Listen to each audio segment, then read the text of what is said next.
চোৰাং গৰু সৰবৰাহকাৰীৰ বিৰুদ্ধে গোলোকগঞ্জ আৰক্ষীৰ অভিযান খেদি WB63V6559 নম্বৰৰ বলেৰো পিকআপ ভেন সহ জব্দ কৰিবলৈ সক্ষম হয় 4টাকৈ গৰু। প্ৰাপ্ত তথ্য মতে নিশা 10 মান বজাত এক গোপন সূত্ৰৰ পম খেদি গোলোকগঞ্জ থানাৰ ভাৰপ্ৰাপ্ত আৰক্ষী বিষয়া দেৱজিৎ কলিতাৰ নেতৃত্বত যোৱা এটি আৰক্ষীৰ দলে গোলোকগঞ্জৰ ৰতিয়াদ বেৰিকেডত ৰখি আছিল। ঠিক সেই সময়ত পশ্চিমবংগৰ পৰা গৌৰীপুৰ অভিমুখে তীব্ৰবেগী মহেন্দ্ৰ বলেৰো পিকআপ ভেনখনক আৰক্ষীয়ে ৰখাবলৈ নিৰ্দেশ দিয়া সত্ত্বেও আৰক্ষীৰ নিৰ্দেশ অমান্য কৰাত আৰক্ষীয়ে 17 নং ৰাষ্ট্ৰীয় ঘাইপথেৰে খেদি গৈ বানিয়াবাৰীত গাড়ীখন ৰখাবলৈ সক্ষম হয়। গাড়ীখনৰ চালকে আন্ধাৰৰ সুযোগ গ্ৰহণ কৰি পলায়ন কৰে।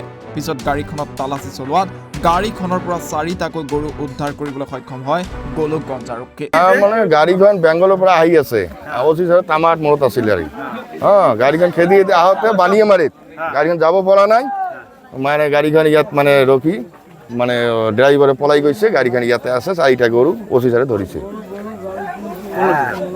গোলোকগঞ্জ থানাৰ ওচি।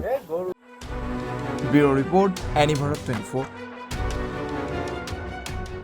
নমস্কাৰ, মই উৎপল দাস আৰু আপোনালোকে চাই আছে এনি ভাৰত। আৰু আপোনালোকক জনাবলৈ পাই মই বহুত সুখী হৈছোঁ যে আমাৰ সকলোৰে মৰমৰ শ্ৰদ্ধা জুবিন গাৰ্গৰ গীতসমূহৰ ভিত্তিত এটা খুব সুন্দৰ ৰিয়েলিটি শ্ব' এনি ভাৰতে আয়োজন কৰিছে, জুবিনৰ গানে কি আনে। এই প্ৰথম ছিজনটোত অডিশ্যনছ আৰম্ভ হ'ব আগষ্টৰ পৰা অসমৰ বিভিন্ন জিলাত। গতিকে মই সমূহ কলাকুশলী, বিশেষকৈ যিসকল প্ৰতিভাশীল গায়ক গায়িকা আছে আমাৰ সমাজত, তেওঁলোকলৈ মই এটা আহ্বান জনাইছোঁ, তেওঁলোকে প্ৰস্তুত হওক এই ৰিয়েলিটি শ্ব'ৰ বাবে। আৰু তাৰিখটো হৈছে 15 আগষ্ট 2024 চন।